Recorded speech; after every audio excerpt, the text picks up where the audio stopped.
So this is something I haven't done before. I'm going to just put together some photographs and just do a commentary. If this is popular, I'll do it again and maybe add some videos into it, but this is just an experiment to see how it goes.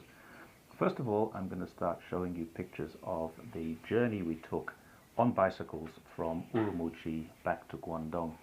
This first photograph is inside of Urumqi city limits, but it's about an hour south of the last buildings in the city.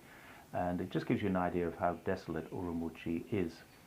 Once you start traveling through the area, this is just outside of Turpan, another city inside of Xinjiang.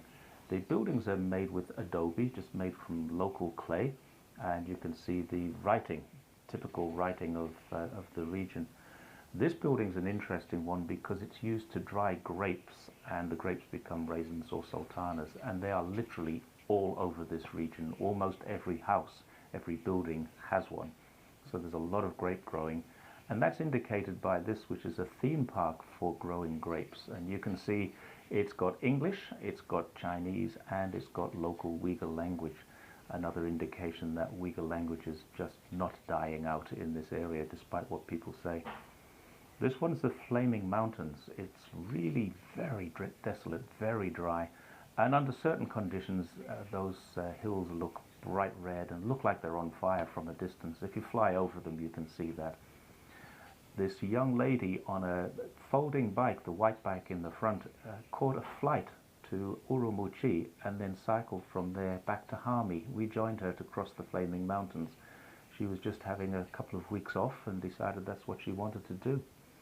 One of my favorite pictures is this one. That's my wife hidden under all of her protective clothing because that desert is very, very harsh.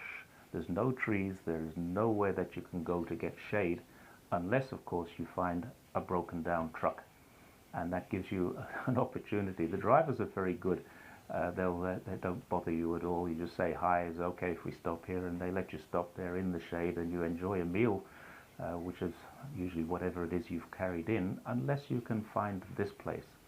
And there are two of these in the distance between Urumqi and Turpan, about 180 kilometers apart. All they do is provide you with food, and we slept on the floor of this culvert because there is no hotel room.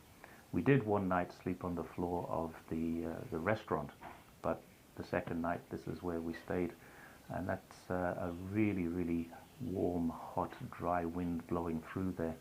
This is another truck driver who had broken down. He'd been there for 24 hours and had been told his rescue was coming 24 hours later. So for 2 days, he just had to sit on his own. He was quite pleased to see us, someone to talk to. What you see in the distance here, you think is, oh, great, we've reached the end of the desert, but you haven't. It's just a toll road. At the end of this, there's another 30 kilometers of desert before you get into Hami, the city which we were heading for. So you can see this is the only time I took a photograph back in because I came out to use my phone. The phone works all the way through the desert, but it wouldn't work underneath there in that concrete bunker type situation.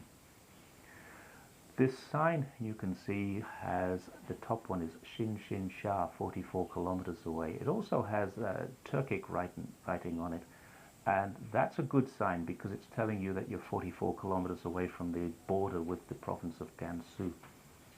Just inside of Gansu, I'm now pointing at this mobile tower because in 2014 I slept under it. I can remember it very, very vividly. It was pouring with rain and very windy. And I just wanted to show this picture because it shows the safety. Almost all the roads in the region have this hard shoulder and the trucks give you plenty of space. They are very, very good drivers, the truck drivers in that region. And this last photograph is a thank you for watching. This is where we got into a city called Yumen, which is 200 kilometers inside of Gansu, and the first time we'd seen trees for days.